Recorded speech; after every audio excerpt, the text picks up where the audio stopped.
Pueden ver acá en la, a la izquierda tiene una célula normal sometida a los agentes cancerígenos que pueden ser químicos, radiaciones, virus, ¿no?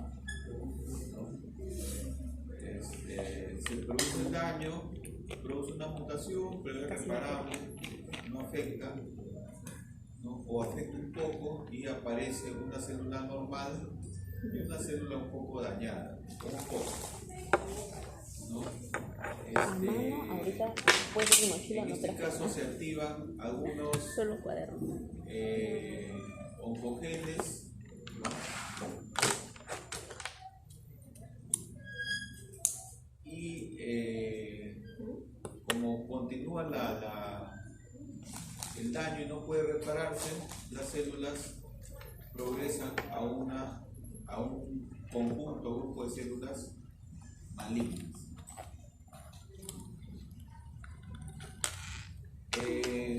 Hay algunas células que no pueden, que tienen determinadas alteraciones y que no pueden vivir en el medio ambiente donde están. Son eliminadas, ¿no?, por el sistema inmunológico y descartadas, ¿no? Entonces, las que logran agruparse y sobrevivir, muy bueno, muy fuerte alcohol. Ya empiezan a iniciar lo que es la tumoración. Y para eso tiene que haber un número crítico de cantidad de células. Les hablaba de un número, ¿no?, dependiendo de la bibliografía de esto, pero está por alrededor de 10 a las 9 células de este tipo. En el caso, por ejemplo, de las radiaciones ionizantes, ocurre algo similar. La radiación ionizante afecta el ADN, lo altera, produce un daño, ¿no? Y en algunos casos se logra reparar, en otros no. Y en los que no se logra reparar, esta célula dañada empieza a salirse del patrón normal, no es detectada por el sistema inmunológico, ¿no? Empiezan a agruparse estas células, ¿no? Y empiezan a sintetizar una sustancia que le va a permitir tener un medio externo propicio para su crecimiento de estas células. ¿Ya? O sea, no es simplemente que la célula tumoral crezca y se desarrolle y siga multiplicando, se tiene que generar un medio propicio, porque estas células tumorales van a demandar también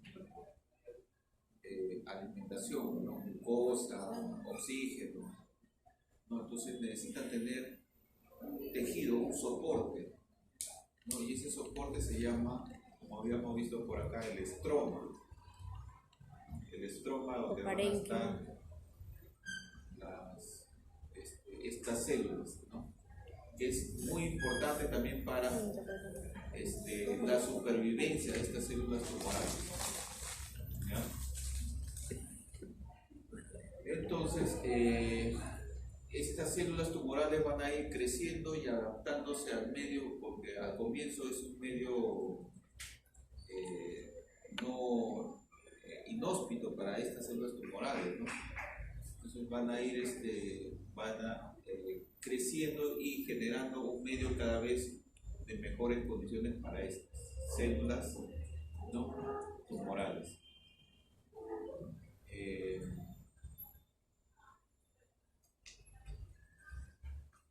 Hay teorías, ¿no?, para el crecimiento de los cánceres agresivos, ¿no? Hay cánceres que pueden ser de crecimiento lento, no muy agresivos, ¿no?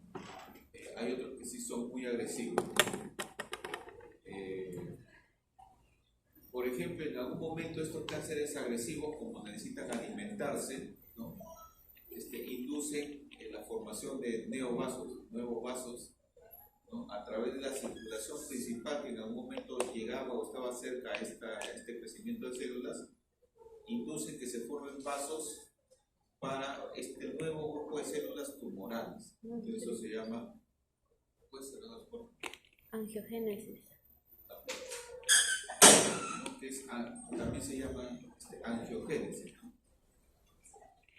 También se puede dar otro mecanismo que es de regulación del mecanismo de obtención de energía celular.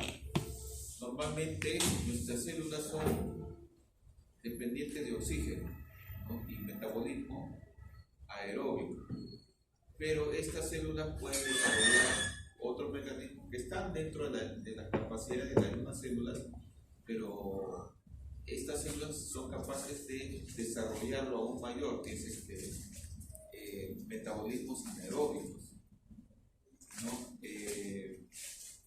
Activan señales o enzimas que empiezan a producir para proliferarse más entre ellas, ¿no? Creo que en la clase anterior les mencioné había un factor que induce el crecimiento de los glóbulos blancos o granulocitos, ¿no? Eso es normal, pero para este tipo de células ellos necesitan algo que las induzca a seguir creciendo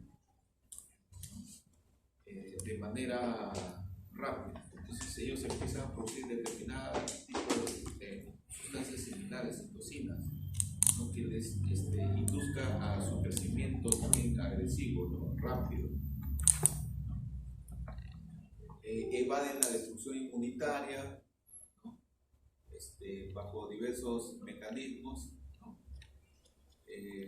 Uno es no mostrando a través cómo se muestra una célula de nuestro organismo que es propia de nuestro organismo, a través del complejo mayor de histocompatibilidad, que son proteínas que se manifiestan en las membranas, ¿no? Entonces, como estas, si se puede decir así, estas células tumorales no son capaces de manifestar estas proteínas que las hace ser reconocidas como extrañas o como parte de nuestro organismo, y empiezan a aparecer otras cosas diferentes que les hace ver como extrañas. Ellos empiezan a producir, empiezan a evitar que se expongan esas moléculas en sus membranas. O sea, hay toda una serie de mecanismos para evitar ser destruidas finalmente y mecanismos para que ellas sigan multiplicándose, ¿no? Esto de la habilitación de la inmortalidad replicativa está demostrado, ¿no? Que las células normalmente pueden replicarse desde una célula hasta 70 divisiones, ¿no?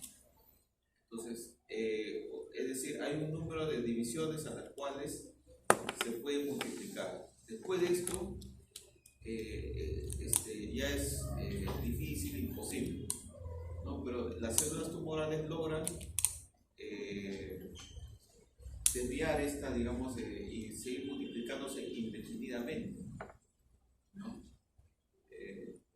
Un ejemplo de ellos, ¿se acuerda usted de los anticuerpos monoclonales? O sea, un anticuerpo, ¿quién lo produce?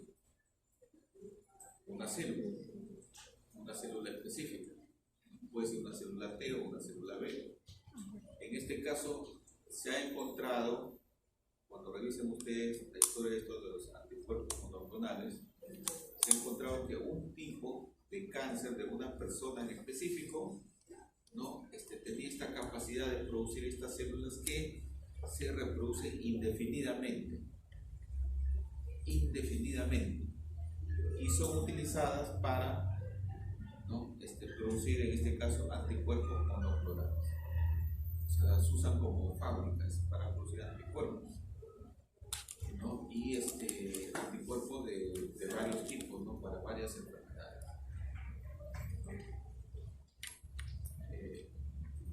Y así sucesivamente, ¿no? Activan la invasión y metástasis, la inestabilidad. Entonces, uno de estos mecanismos que que es la inducción de la angiogenia, ¿no? Es decir, conforme las células neoplásicas se vuelven más agresivas, ¿no? Porque utilizan mecanismos para que facilitar esa agresividad, porque en nuestro organismo lógicamente va a evitar esa agresividad, ¿no? Y la misma naturaleza de la célula que está alterada en algún momento también va a evitar ese crecimiento, ese crecimiento exponencial. Entonces utilizan varios mecanismos de los mencionados, ¿no? Pero básicamente depende de la nutrición de estas células, porque sin nutrición no pueden seguir creciendo estas células, ¿no? Y esto es lo que vamos a ver acá en la angiogénesis, ¿no?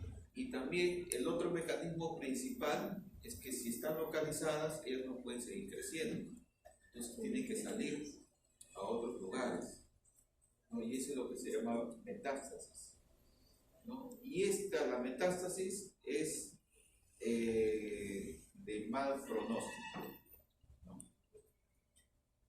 Este es un cáncer muy agresivo cuando da muchas metástasis. Normalmente el crecimiento del tejido cancerígeno puede, por fenómeno mecánico, puede ir comprimiendo algunas estructuras. En una exposición creo que hablaron cuando comprime la vena cava, una tumoración. ¿Qué síndrome da? Síndrome de vena cava superior, ¿no? Por fenómeno mecánico. Entonces, cuando tenemos un síndrome de vena cava superior, ¿no? Que se caracteriza, ¿por qué? Más o menos.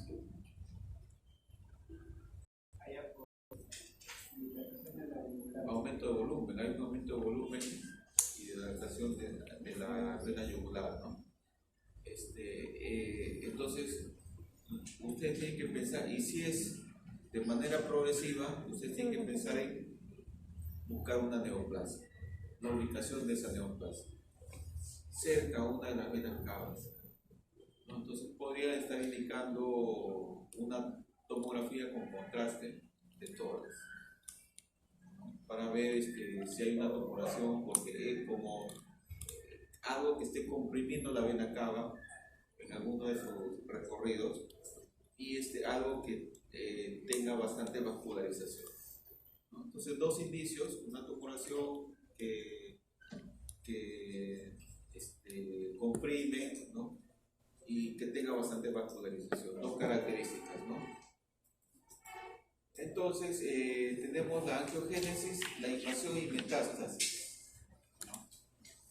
La angiogénesis, en síntesis, es que las células de los vasos sanguíneos empiecen a producir más vasos sanguíneos al interior y en toda la estructura de la formación de esta tumoración, ¿no?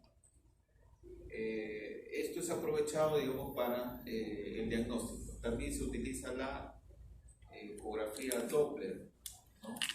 Que permite ver los flujos sanguíneos, ¿no? Entonces, una masa con bastante flujo sanguíneo por ecografía Doppler es sospechosa de un crecimiento maligno. Entonces, el siguiente paso sería, dependiendo de la ubicación y de la facilidad, que si es una masa que está cerca a un órgano vital, ¿no? Es imposible a veces de retirarlo. Entonces, ahí ya se planifica qué es lo que se va a hacer, ¿no? ¿Qué más? Hay toda una serie de moléculas, ¿no? Que estas células cancerígenas van a producir, ¿no? Para que se induzca la angiogénesis. Todas estas moléculas, ¿no? Angiostatina, trombosifondin 1 y 2. En realidad, todas estas moléculas van a funcionar como una especie de mensajero para que se produzca la proliferación finalmente de vasos sanguíneos en estructuras, lógicamente, de vasos, ¿no? Y ¿qué es lo que pasa, por ejemplo, cuando uno tiene una herida? La cicatriz. La cicatriz, pero cuando es una herida grande también se produce también angiogénesis. ¿Fascitis? ¿Ah? ¿Una fascitis? ¿Fascitis? ¿Fascitis? Fascitis. Fascitis. Cuando la herida no cicatriza, llegan patógenos y se necrosa esa parte. No, a ver. Fasciitis, o de repente fascitis, lo que está funcionando es la fascia. El músculo tiene una cubierta, eso se llama fascia. ¿No? Entonces, cada cubierta, la piel, la hipodermis, ¿no? Son niveles en realidad casi de protección. La piel es el más importante. ¿Ya? Cuando se produce una quemadura, por ejemplo, la pérdida de líquidos y solutos a través de esa falta de piel es de regular cantidad, ¿ya? Y si la lesión es mucho más profunda, la pérdida es un poco mayor. Mionecrosis. Pero hay exposición también a que los agentes lleguen a los componentes ya de vasos que se están exponiendo, ¿no? Y que fácilmente un germen que puede que no haga mayor efecto en la piel, porque nuestra piel está colonizada, ¿ya? Así ustedes se bañen con Cloro. lo que ustedes se imaginan, no siempre van a quedar gérmenes y siempre van a estar colonizando nuestra piel.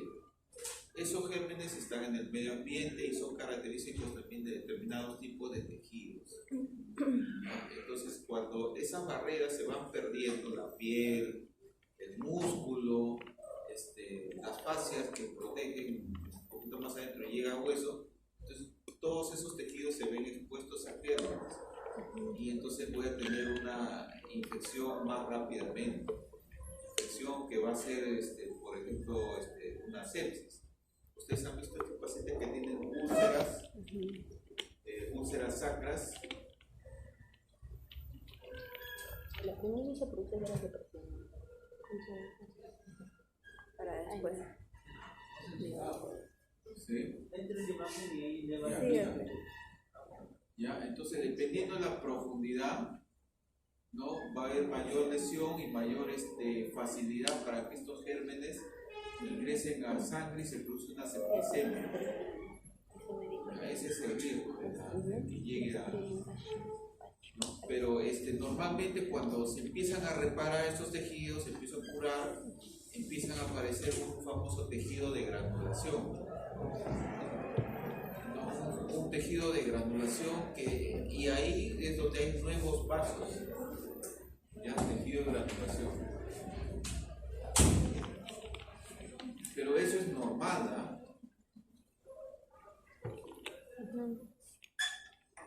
Pero en las células cancerígenas lo utilizan como... ¿Dónde entra acá? Puede presionar una imagen. ¿Por qué? Ajá. Y ahí ver imagen. En la misma imagen que acaba de presionar. Ahí está, ver imagen arriba de eso. Ya. Este es el tejido de granulación que ha formado nuevos vasos.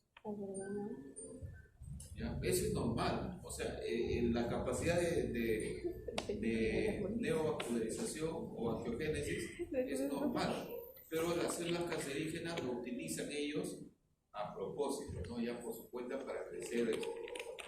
Y para que ocurra eso, intervienen todas estas citocinas, los mensajeros, para que entre las células se induzca el crecimiento de estos vasos, ¿no?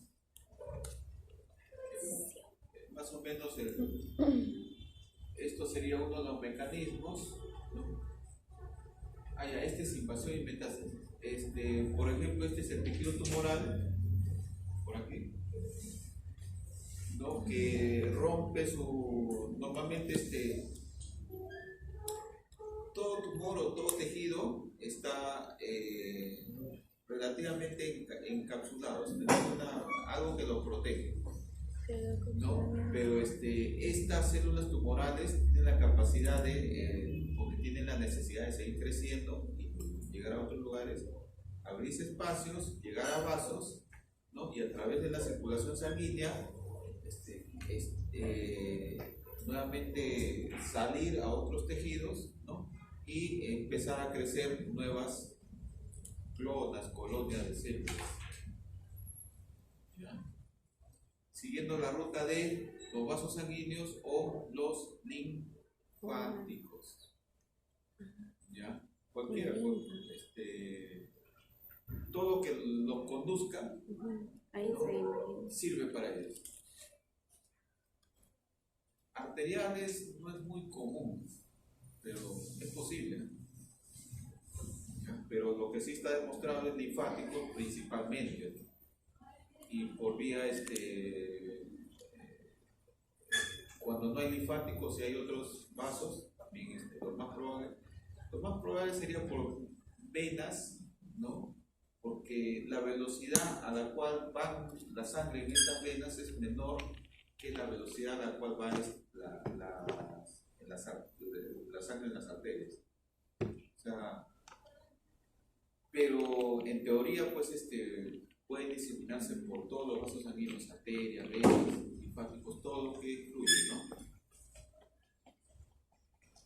Por eso que se diseminan, pues, a todo donde va la circulación, riñones, cerebro, pulmones, hígado. Generalmente, pues, casi todos los órganos drenan la sangre venosa a hígado, ¿no? Entonces todo lo que es los órganos intestinales, todos los intestinos, hueso, estómago, casi todo llega, drenan a estómago. Entonces, uno de los primeros lugares donde metastatizan estos tumores es a hígado. Tengo uso 50 más 20, uso 70.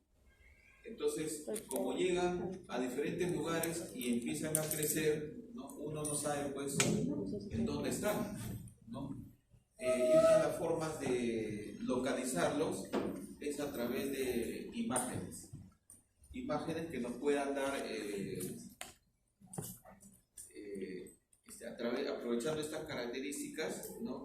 Que tengo 20 solo. Son muy vascularizados. Realizamos una tomografía con contraste de la zona donde estamos sospechando que se ha producido la metástasis. O si que queremos descartar, ¿no? Por ejemplo, un paciente con un cáncer determinado, lo primero que hacemos es decimos, ¿este es primario o es secundario? Entonces, hacemos un mapeo, una tomografía, cráneo, cuello, tórax, abdomen, pelvis, ¿no? Para tratar de localizar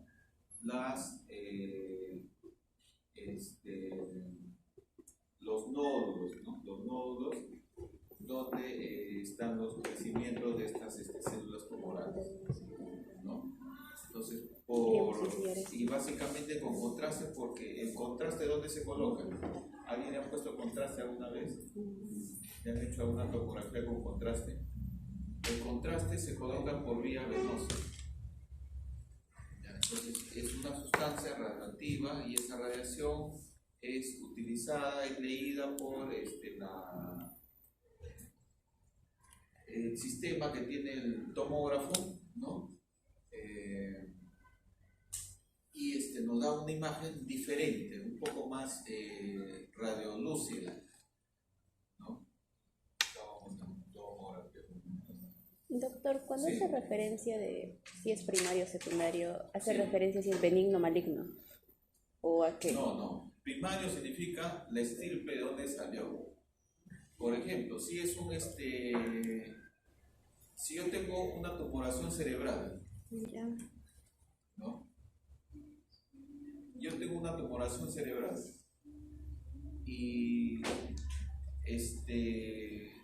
a la vez le hago una tomografía y encuentro que es que hay un nódulo ahí que resalta con el contraste en el hígado, ¿no? Y otro por ahí en el pulmón.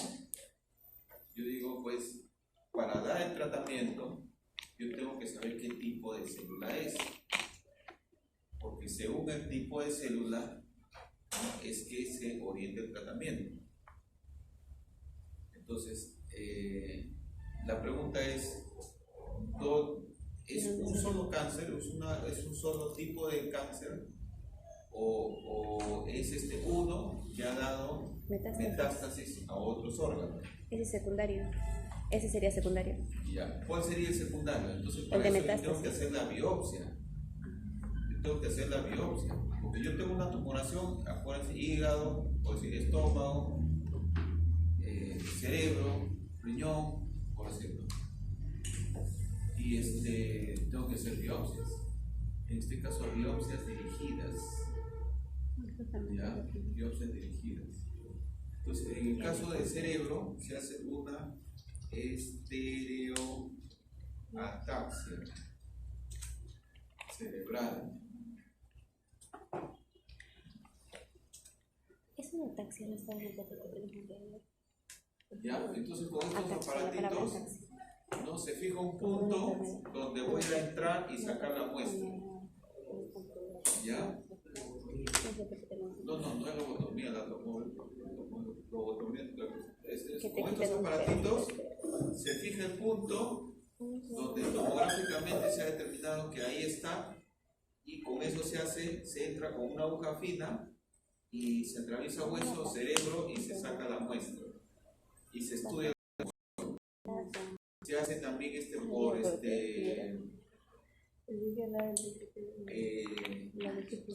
guiado por ecografía.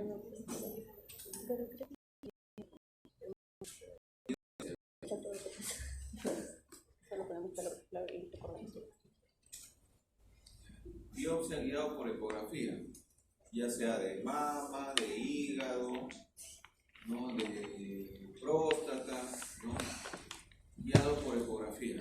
El ecógrafo me va a permitir localizar la punta en este caso de la aguja que estoy introduciendo para sacar la muestra y obtener la muestra de ese tejido. ¿Ya? Ese tejido lo estudio, y si por ejemplo en el cerebro encuentro que son células que se parecen a un cáncer de estómago, y con metástasis al cerebro. Entonces, ¿cuál sería el primario? Cáncer de estómago. No. Y el secundario, cerebro. El cerebro. ¿Ya? ¿Está claro, no? Sí. Pregunte algo, porque si no yo sigo avanzando y no sé si está bien. ¿Ya? Listo. Entonces, entendido, ¿no? Entonces, el tumor, la principal tumoración, se extiende, ¿no?, a través linfático, vasos, ¿no? Llega, generalmente hay características típicas, estadísticas, generalmente a dónde se metastatiza, a dónde se hace su metástasis, ¿ya? Pero esa es una, digamos, por referencia, lo que se ha encontrado en otros pacientes. Pero en teoría, pues, la metástasis puede ser a cualquier órgano, ¿ya? Es como por lo general, ¿no?, la metástasis de una tumoración de un cáncer de próstata. ¿A dónde nos vamos? O sea, vejiga. Puede ser vejiga por continuidad, vejiga. Puede ser recto, colon recto. No, puede ser ahí viene lo que es la ganglios inguinales, puede ser ganglios inguinales, ¿no?, por continuidad, ¿no? Primero va pasando, ¿no? Es lo más frecuente por linfáticos, ¿no?, y por continuidad, órganos vecinos, ¿ya? Entonces yo encuentro en colon, el paciente se hace una colonoscopía y encuentra una tumoración, ¿no? Y digo, pues acá hay un cáncer, ¿no? Pero ese primario o es secundario a otro tipo de cáncer, ¿no? Y le hago un PSA y me sale 50. ¿Próstata? Posiblemente de próstata. Entonces hago su ecografía, ¿no? Su biopsia de la tumoración, en este caso encontrada en próstata, y delimito y hago la muestra también por colonoscopía, hago la biopsia y me sale que es típico de una tumoración prostática, ¿no? Porque cada célula tiene características especiales, ¿no? Y tiene marcadores especiales, ¿no? Eso se llama inmunohistoquímica. O sea, yo puedo tener una célula, por decir, un neumocito, ¿no? Que se ha alterado y me da un cáncer y se ha localizado en el cerebro, ¿no? Las neuronas, las glías, todos los componentes celulares de las células del cerebro tienen características histopatológicas diferentes, ¿no? Y en su membrana tienen determinados componentes, presentan determinados antígenos característicos de cada tipo celular, ¿ya? Entonces, por inmunohistoquímica detecto esos antígenos y me va a decir, pues, es porque a veces esas células tumorales se diferencian tanto, ha habido tal grado de diferenciación y ¿cómo se dice? De malignidad que ya no se parece a la célula que le dio origen, ¿no? Entonces, pero algo tiene de la célula que le dio origen y eso es lo que se busca, ya, para ver cuál es el primario y de acuerdo a eso el tratamiento, ¿ya? ¿Qué más? Acá, por ejemplo, ¿qué dice acá? Acá hay una tomografía que detectan unos nódulos, ¿no? Donde está la flecha es 3, ¿no? 3 nódulos. Y luego de la quimioterapia esos nódulos desaparecieron. Entonces, ¿qué quiere decir? Está sin efecto la quimioterapia. Entonces, un siguiente control. ¿Ya? Amerita un siguiente control. ¿Ya? ¿Ya? No sabemos si que ya se trató el cáncer. Hay que hacer seguimiento. Nada más, no hay otra cosa. ¿Ya? ¿Preguntas?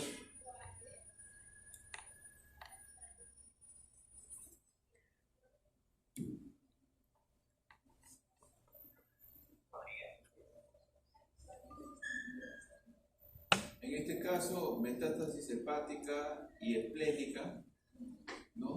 En el hígado acá. Y en el vaso. El vaso, ¿no? Las lesiones que están mostrándose, ¿no?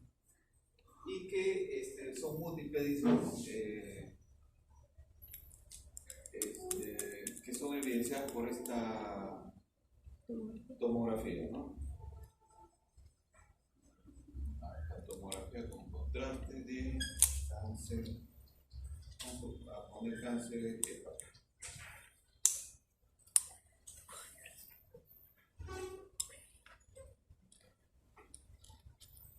Entonces, este tipo de lesión, por ejemplo,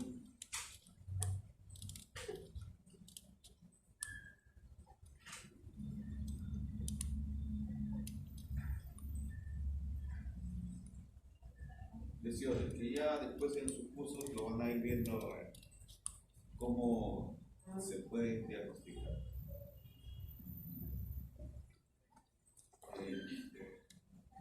En este caso, el paciente presentó un adenocarcinoma primario del colon. El colon fue el agente primario, entonces este secundario. El primario, esos son metástasis. La metástasis es el secundario. O sea, células en hígado vaso.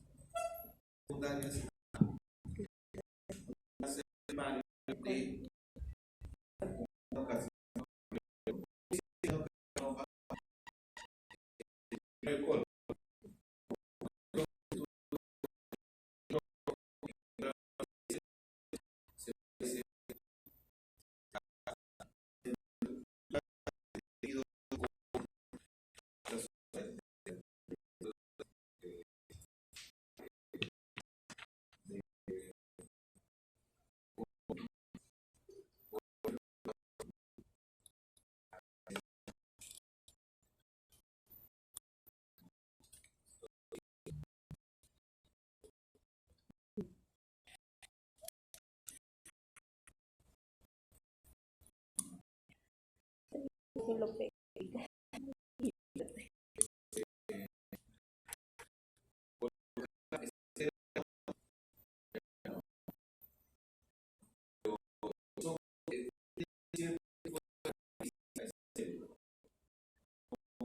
Cuboidal, hay secreción de, es un epitelio estratificado Cilíndrico. cilíndrico, ¿no? Cilíndrico Vellosidad, simple. vellosidad. Entonces, ven esas características y que hacen meter esas células dentro del hígado. Porque es el primario, es justamente no, es forma, no hay forma, ya es obtenido biopsia. Entonces,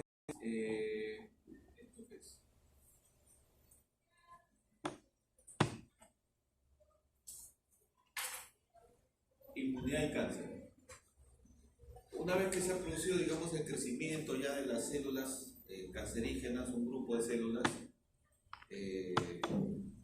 2, 3, 10, ¿no? Empiezan a ser detectadas por el sistema inmunológico. Básicamente, por células tipo T, ¿no? Que van como si buscando y reconociendo, ¿no? A través de determinados receptores en la membrana, como cuando hay batidas, dicen, a ver, bajan todos su DNI. ¿Ya? Entonces, algo así, a estas células están haciendo recorridos, ya, están buscando cuál no es, ¿no? O cuál no tiene el patrón normal, para inducir a través de sus citocinas, inducir a su destrucción. ¿Ya? Entonces, las células neoplásicas pueden ser reconocidas como ajenas.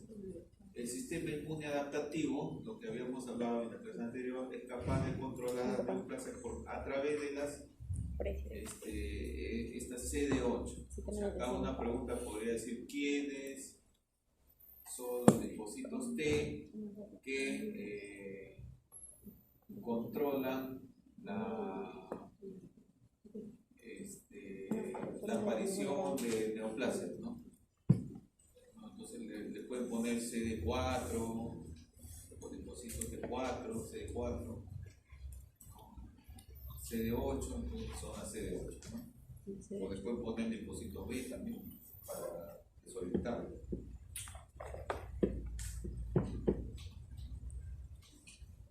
¿Qué más? Estos son los mecanismos de inmunoevasión, ¿no? Como les mencionaba, el linfocito T, normalmente la célula normal de nuestro organismo produce moléculas que la hacen características de nuestro organismo, ¿no? Inclusive, por ejemplo, cuando nos hacen un trasplante, nos trasplantan un hígado de otra persona que tiene otras células diferentes, ¿no?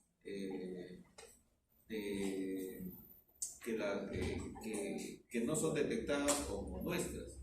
Entonces, sin ser un cáncer, ese hígado o ese órgano trasplantado es reconocido como extraño, ¿no? Y detectado por las células T. En este caso, las células T van a reconocer a las células tumorales porque sus antígenos del complejo de mayor histocompatibilidad se va a alterar, ¿no? Y van a mostrar otras moléculas de superficie que no son las del tejido normal. Entonces, uno de los mecanismos es, dice la célula, pues si a mí me están reconociendo porque estoy mostrando, qué sé yo, un DNI que no corresponde, un DNI falso, qué sé yo, ¿no? Entonces la siguiente vez trato de no mostrarlo, ¿no? Tu DNI dice, no he traído eso, ¿no? Entonces lo esconde, ¿no? En este caso no lo manifiesta, no lo presenta y entonces no la reconoce como extraña, ¿no? Evade, ¿no?, ese control. Y otra forma, ¿no?, es inhibiendo, ¿no?, a través de que estos linfocitos T no se activen, ¿no? O sea, ¿qué significa la activación? ¿No? Que empiece a mostrarse en la membrana del linfocito T receptores para el antígeno donde tiene que hacerse la conexión de reconocimiento. Entonces inhibe esa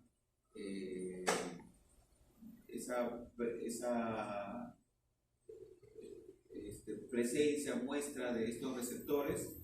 Entonces de esa forma es como distraerlo, ¿no?, al linfocito T. Una forma de distracción, lo inhibe.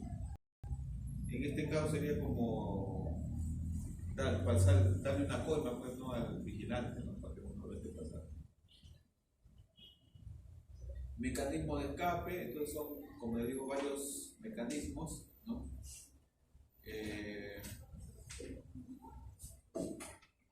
La célula neoplásica produce o secreta ligandos que estimulan restrictores de la inmunidad, ¿no? Las células neoplásicas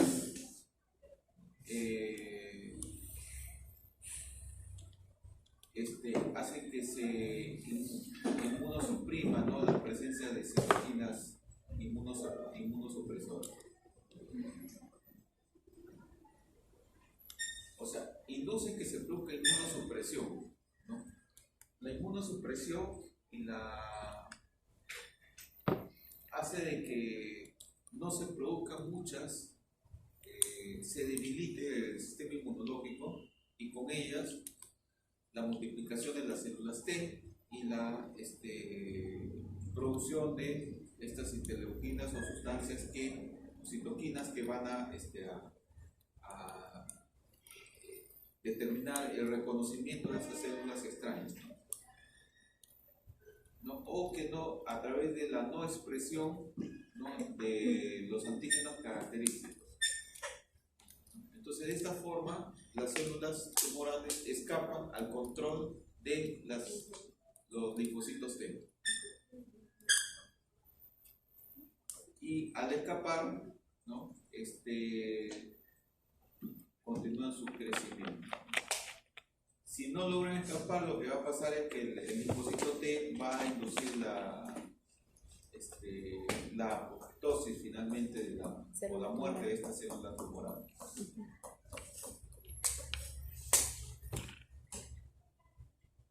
Esto es para explicar lo que más o menos les estaba conversando de la inflamación. La inflamación produce alteración, ¿no?, finalmente del ADN, en algunos casos del ADN de las células normales del tejido, y van a inducir células a partir de factores que inducen la proliferación, ¿no? En este caso ambos se parecen, ¿no? Es decir, la inflamación y el cáncer, en ambos hay producción de factores de liberación que producen la liberación celular, ¿no? Hay eliminadores de supresores de crecimiento, ¿no? Hay aumento de la resistencia de muerte celular y hay inducción de angiotenina. ¿Se acuerdan cuando les mostré el tejido de granulación? ¿No? El tejido de granulación es un tejido normal, no es un cáncer, es un fenómeno inflamatorio.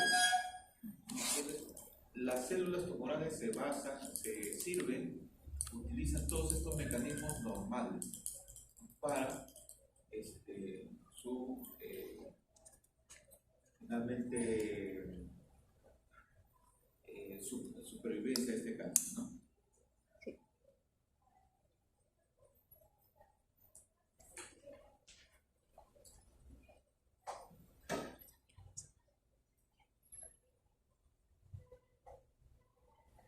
Entonces, clínicamente, ¿no? De manera general, una persona con cáncer se puede presentar, ¿no?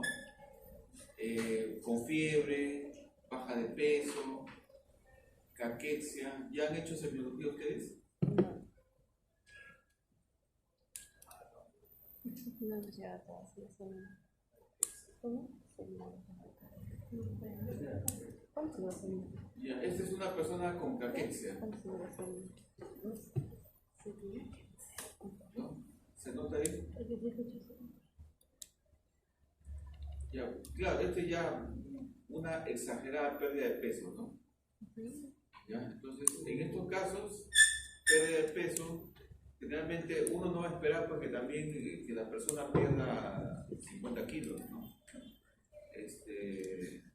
La pérdida de peso de 3, 4 kilos en un mes, hay que sospechar. ¿Ya? Entonces, anorexia, falta de apetito, llenura precoz. La llenura precoz, por ejemplo, nos hace pensar en que la tumoración puede estar en estómago, esófago. Se cansa rápido, ¿no? ¿Por qué? Porque esto es en estados avanzados, ¿no? En estados iniciales la persona hasta puede ser un atleta y tener su cáncer, ¿no? Y ganar una medalla olímpica. Pero a medida que va avanzando el crecimiento del tumor, estos síntomas, ¿no? Se van evidenciando cada vez más. Hay fiebres inexplicables, fatiga, dolor. ¿Y por qué se produce el dolor? Porque a veces estas neoplasias invaden e inflaman terminaciones nerviosas. Entonces, se produce ese trámite de dolor. Uno empieza a sentir dolor, ¿no? Por efecto de masa, dependiendo de dónde está el tumor, ¿no? Si es un tumor de tiroides, por ejemplo, puede comprimir la tráquea. Entonces, o puede evidenciarse, ¿no? Va al médico y dice, pues, doctor, tengo un bulto acá. Dice, ¿qué es? Puede ser un bocio, que no es maligno, ¿no? Es un crecimiento por tratar de mejorar la función tiroidea, ¿no? Un bocio, ¿no? Pero es inefectivo, ¿no? Y hay crecimiento. Pero pueden haber y en este caso es blando, la característica del bocio es blando. Pero cuando hay nódulos duros, ¿no? Entonces esa es otra característica, el endurecimiento, ¿no? Tiene características adheridos, ¿no? A planos profundos, ¿no? Cuando es móvil generalmente no es una característica de malignidad. Entonces el cáncer produce efecto de masa, ¿no? Comprimiendo estructuras anatómicas adyacentes, lo que mencionábamos con el síndrome de vena cava superior, ¿no? Y puede manifestarse porque estas células pueden producir cualquier cosa también, así como producen proteínas, enzimas, ¿no? Que les facilitan la angiogénesis, pueden producir cualquier cosa, ¿no? Y pueden producir inclusive hormonas, ¿no? Pueden producir hormonas. Entonces eso es lo que se llama síndrome paraneoplásico. Producción de sustancias bioactivas por las células neoplásicas. Pueden producir hormonas sin que sean el órgano encargado de producirlas. Entonces una forma de detectar a veces un cáncer es por las alteraciones hormonales. Alteraciones hormonales que no son explicables fisiopatológicamente por ese órgano, ¿no? Entonces empezamos a buscar un tumor, en este caso en otro sitio que está produciendo un síndrome paraneoplásico, ¿no? Algunas, por ejemplo, producen catecolaminas, ¿no? Y las catecolaminas que producen, ¿no?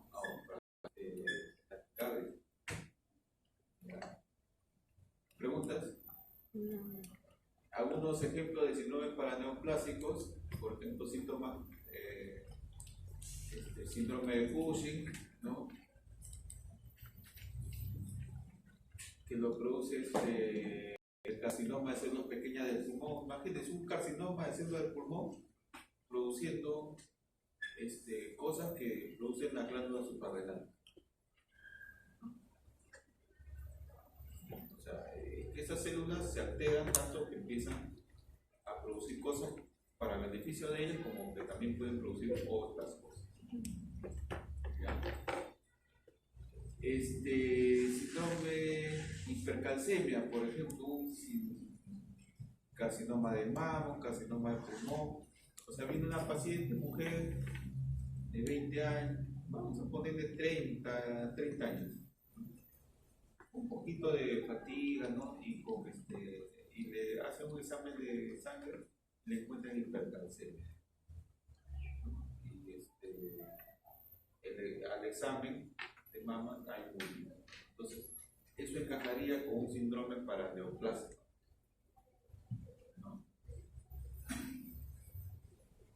No quiere decir pues porque la hipercalcemia estaría manejado por las paratiroides, ¿no? Pero en este caso las paratiroides están normales, estudian, hacen la ecografía, podría ser, ¿no? Están normales, no hay tumoraciones de ese nivel, ¿no? Y tiene su cáncer de mama, sacan el cáncer de mama, ¿no? Y ya no hay la hipercalcemia. Pueden producir hipoglicemia porque hay algunos que producen insulina, ¿no? Funcionan como un páncreas. Así, o sea, estas células pues hacen cosas para defenderse, para sobrevivir y cosas inclusive que engañan al organismo, ¿no? Produciendo otras cosas que no deberían producir. ¿Qué más? Miastenia, trastorno del sistema nervioso central, acantosis, etc.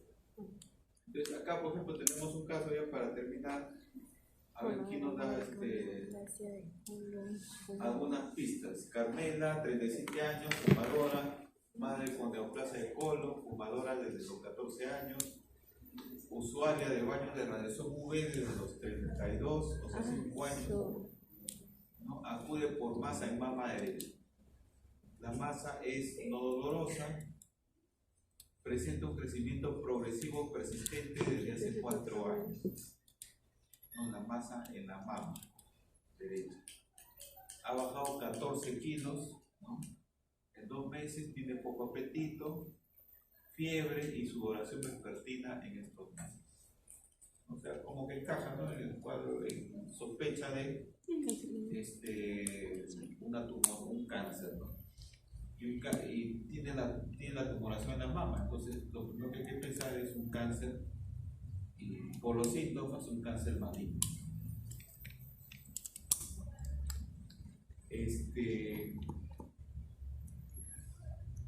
Entonces la segunda pregunta, ¿la neoplasia es benigna?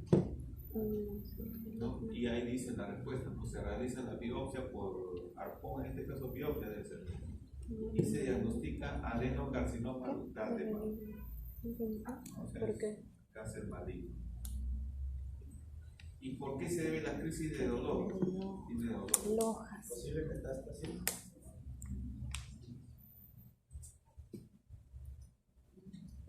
Ahí.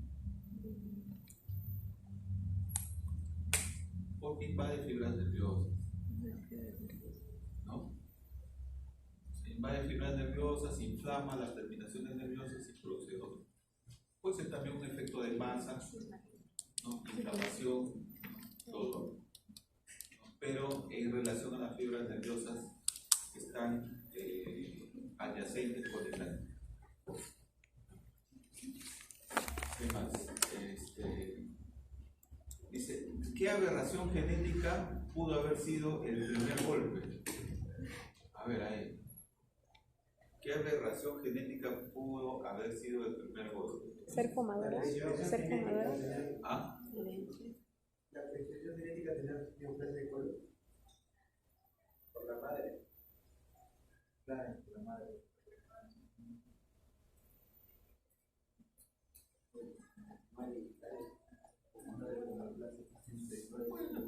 es posible que tenga que le haya heredado un gen recesivo, ¿no? Predispuesto, ¿no? Pero tenemos que ver cáncer de colon, porque la madre es cáncer de colon. Pero habrá desencadenado todo eso, lo que es también ser fumadora. Podría ser más por lo que es fumadora. Ajá. Claro, o sea, se expone a radiación UV. Se expone a radiación UV. Eso podría ser la aberración genética que produjo el primer golpe. 5 años exponiéndose a radiación UV, ¿no? Y además otros carcinogénicos que han alentado la carcinogénesis, como es ser fumadora. El primer golpe sería la radiación UV y el ser fumador el poder del segundo golpe. ¿Ya? ¿Qué más? ¿Y qué característica del cáncer determina el crecimiento tumoral acelerado?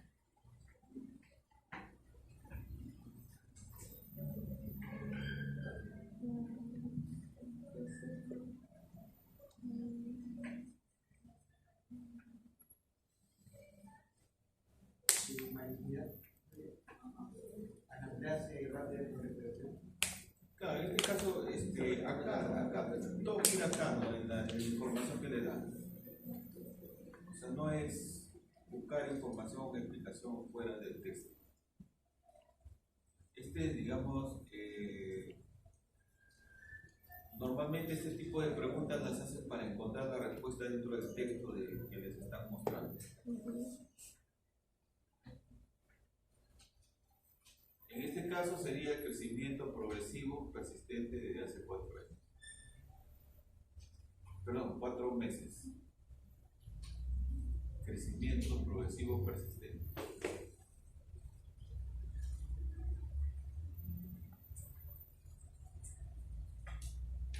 La masa en sí no es dolorosa, la masa. Pero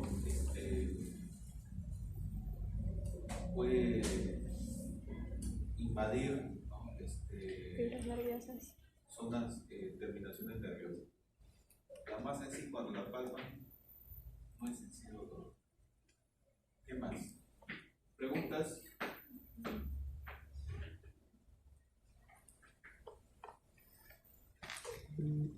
¿Preguntas? Pero necesariamente el examen, no, la recuperación del 1 de mayo, ¿tiene que ser después del 1 de mayo? Depende bastante de lo que sea.